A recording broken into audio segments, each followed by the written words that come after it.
Offlane and mid lane, we're actually seeing a jump in and Dendi with the help of Seneko getting first blood there.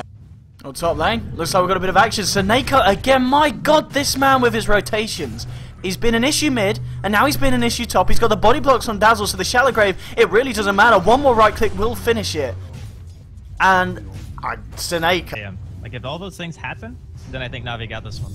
And again mid Seneko. Oh, he's got a sentry. Look where he is again. This man on his Sand King. My bloody god! The Sand King is like actually winning them the game single-handedly right now. I was worried about the camera control, but I don't need to because I can just keep it double-clicked on Seneko at this point. I mean, yeah, easy. Oh dear. I mean, level. Yeah, I'll take the rune. Yeah, double damage. Yeah, Seneko. Oh, he doesn't have mana. He doesn't. He's have out. Oh, he might be in trouble. He's dead here, I think. He's got art style to help him out. Oh, I should have just turned around and hit the Nature's Prophet. Okay, it's so tanky. I mean, the Aphotic Shield will kill him when it goes off. Yeah, he's dead. Oh! No! No! Seneko!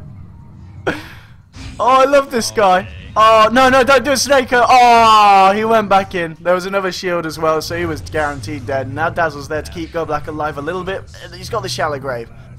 So at the same time, they did manage to get the Nature's Prophet off as this chaser was. Yeah, I think as you said, this is going to be easy Roche, and maybe Navi just have to have kind of accepted that. And when they kind of came into the drafting and saw what Team Spirit had, they knew that they were dire side, they knew that they're going to be able to do this, and they will indeed, they'll get themselves Roche. But anti-mage at the moment, Perseverance at 1100 gold, should still be a pretty good timing on the Battle Fury, unless Team Spirit are able to take him down. And Team Spirit, they just group up, and they're going to power down the bottom lane and look to take a tier 1, and again, nothing really that Navi are going to be able to do to stop this. Ditchera, just having a bit of fun in the jungle there with the Invoker. But space is created here for the push to get on, and Team Spirit will take the tower. Yeah, this is the Team Spirit lineup being showcased in its full power here. There's actually nothing that Navi can do about their 5 men right now.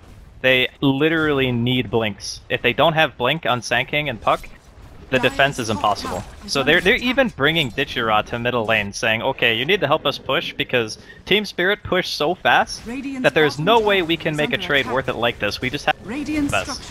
Yeah, look, now they're going again. I mean, yeah.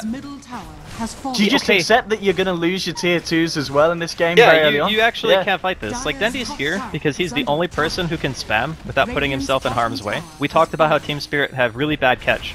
So he's actually the only person who can sit in lane and whittle the wave down. Yeah, they don't have to stop, Owen. This is Dazzle, Abba, Nature's Prophet, Lycan, Exort, Invoker. Like, is this where we're at again in Dota? Back to this point where you just power down lanes and win game?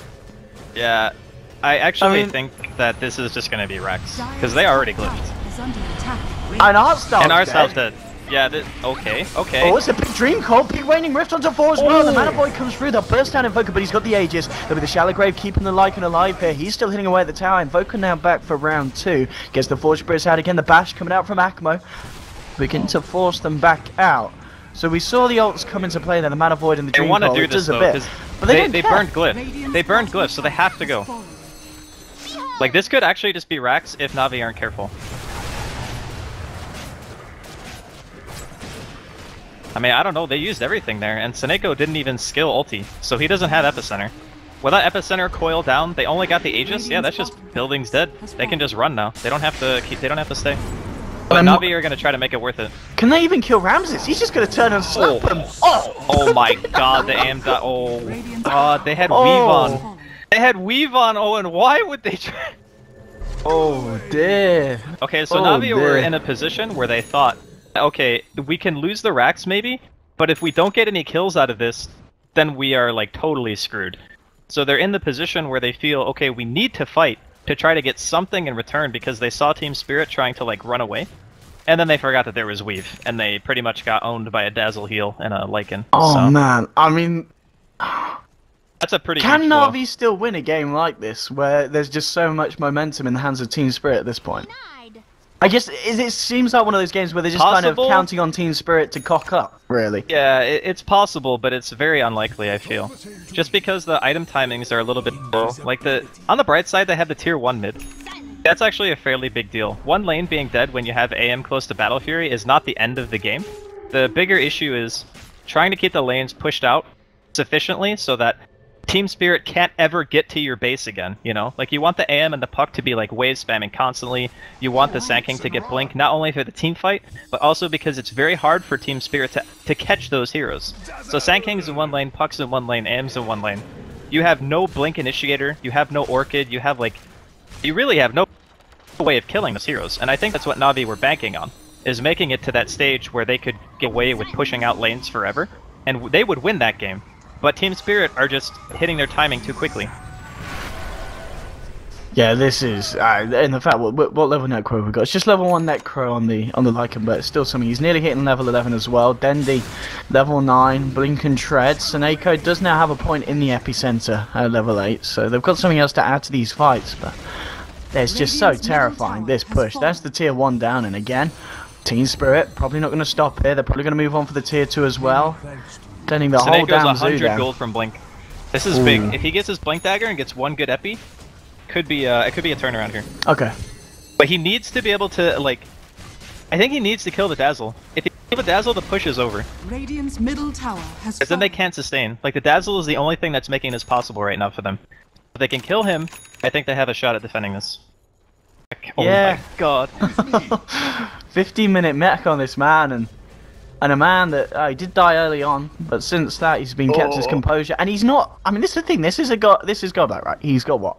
1 kill, only 2 assists. He's only got 24 CS, but just because of the amount of towers and objectives that they've taken, he's pretty damn rich. He really is. Oh, Iceberg. This could be a nice pick. Oh man, didn't get him. The Deafening Blast. Oh wow, everything being thrown down there.